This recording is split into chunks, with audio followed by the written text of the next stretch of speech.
और अब आपको दिखाते हैं 60 सेकंड में खबर और खबर का पूरा विश्लेषण चुनाव 360।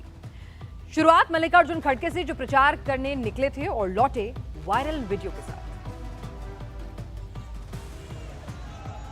जहां 21% मुस्लिम आबादी, वहां से कांग्रेस की न्याय guarantee. North east Delhi Lok Sabha seat से कांग्रेस के डोर टू डोर कैंपेन की शुरुआत हुई। कांग्रेस अध्यक्ष मल्लिकार्जुन खड़गे ने घर घर जाकर लोगों को कांग्रेस का गारंटी कार्ड बांटा। बता दें कि कांग्रेस ने 24 के लिए जो न्याय गारंटी कार्ड जारी किया है, उसमें 5 गारंटियां हैं। इसमें हिस्सेदारी, युवा, किसान, नारी और श्रमिक न्याय की बात की गई है। व्यवस्था करना आपको, हजारों लोगों भीड़, 4-5 लोगों में ढकला ढकली और डिसिप्लिन नहीं, मेरे को ही ढकल रहे। नॉर्थ ईस्ट दिल्ली में एससी 16.3% है, मुस्लिम 20.74%, ओबीसी 21.75%, ब्राह्मण 11.61%, वैश्य 4.68%, गुर्जर 7.57% हैं। नॉर्थ ईस्ट दिल्ली में बीजेपी ने मनोज तिवारी को अपना उम्मीदवार बनाया है, लेकिन कांग्रेस ने अब तक अपना उम्मीदवार नहीं उतारा है। मनोज तिवारी लगातार 2 बार से इस सीट के सांसद हैं। 2019 में मनोज तिवारी ने सीट पर शीला दीक्षित को हराया था। मनोज तिवारी ने 2019 का चुनाव 3,66,102 वोटों से जीता था। अरविंद केजरीवाल की याचिका पर दिल्ली हाई कोर्ट ने आदेश सुरक्षित रखा, लेकिन क्या 2 दिन में केजरीवाल की सियासत और तबीयत दोनों बदल गई? अरविंद केजरीवाल जी का पिछले 12 दिन में 4.5 किलो वजन घट गया है।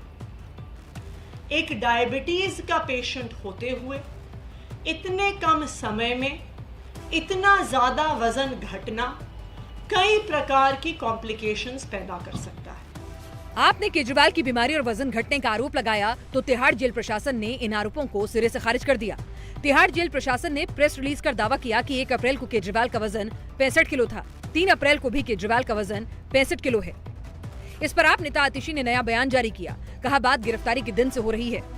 आम आदमी पार्टी की नेक्स्ट लाइन ऑफ लीडरशिप को भी गिरफ्तार करना पड़ेगा।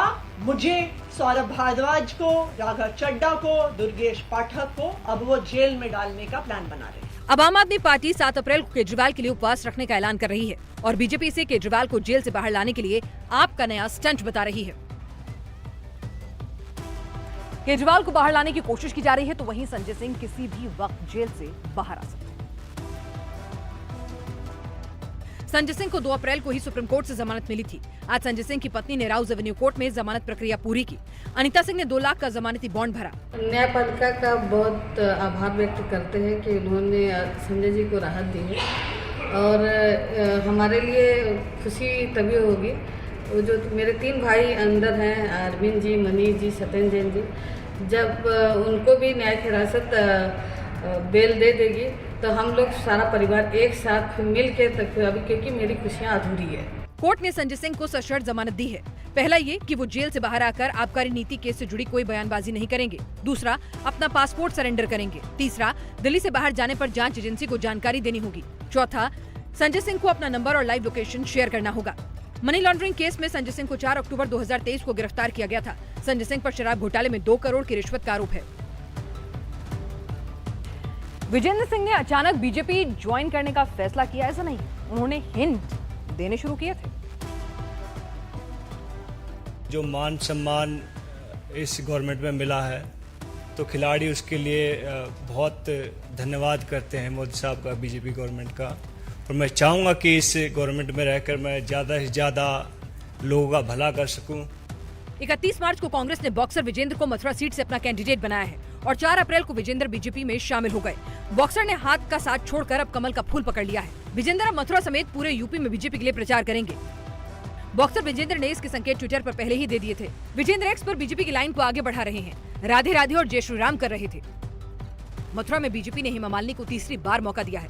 हेमा मालिनी ने आज मथुरा सीट से अपना पर्चा भरा। नॉमिनेशन से पहले हेमा ने पूजा पाठ किया और रोड शो कर अपनी ताकत भी दिखाई। विजेंद्र का पाला बदलने से मथुरा सीट पर बीजेपी के जीत के चांसेस और बढ़ गए हैं, क्योंकि मथुरा में जाट वोटर की बहुलता है। मथुरा में 5 लाख से ज्यादा जाट वोटर हैं। मथुरा में 17 चुनावों में अब तक 12 बार जाट बिरादरी के नेता सांसद बने हैं। Hema Malini back to back 2 बार सांसद हैं। हेमा के लिए उनके पति धर्मेंद्र का जाट होना भी एक प्लस पॉइंट है। लालू परिवार ने पप्पू यादव को आशीर्वाद देने से इनकार कर दिया। पूर्णिया में प्रचार का जिम्मा खुद तेजस्वी यादव ने संभाला। माइक पर तेजस्वी यादव और मंच पर आंचल फैलाकर खड़ी भारती।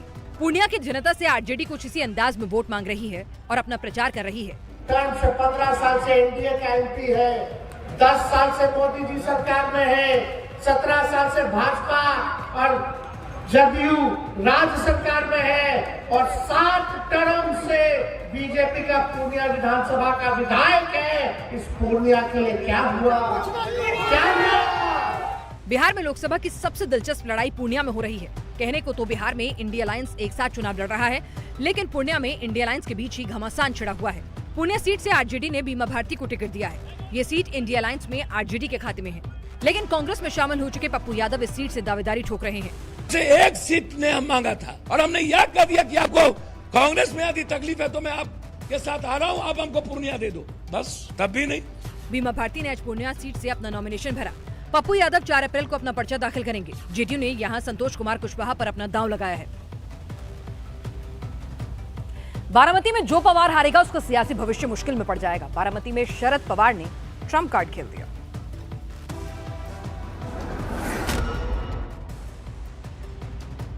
प्रकाश अंबेडकर के ऐलान के बाद ये तय हो गया कि बारामती में मुकाबला अब पवार फैमिली के बीच ही होगा। यहाँ कोई तीसरा बड़ा कैंडिडेट नहीं होगा। एक तरफ बड़े पवार की बेटी सुप्रिया सुले तो दूसरी तरफ छोटे पवार की पत्नी सुनेत्रा पवार मैदान में होंगी। दरअसल प्रकाश अंबेडकर की पार्टी ने बारामती में अपना उम्मीदवार नहीं उतारने का ऐलान किया है। इसका फायदा सुप्रिया सुले को मिल सकता है, इसलिए सुप्रिया सुले अंबेडकर का आभार जता रही हैं। इसके साथ ही सुप्रिया ने बारामती को खास मैसेज भी दिया। ही एक वैचारिक लढाई आहे। माझी लढाई कुठल्याही व्यक्तीशी नाहीये। माझी लढाई भारतीय जनता पक्षाच्या चुकीच्या त्याने जे पॉलिसी निर्णय घेतात त्याच्या विरोधात आहे। बारामती का एक वोट पवार फैमिली के लिए बहुत कीमती है। यहाँ पवार फैमिली की विरासत दांव पर लगी है। बीजेपी ने महादेव जानकर को बीजेपी में शामिल करवाकर बारामती में बढ़त बनाई थी, लेकिन प्रकाश अंबेडकर के वॉकओवर से अब मुकाबला फिर कांटे का हो गया है।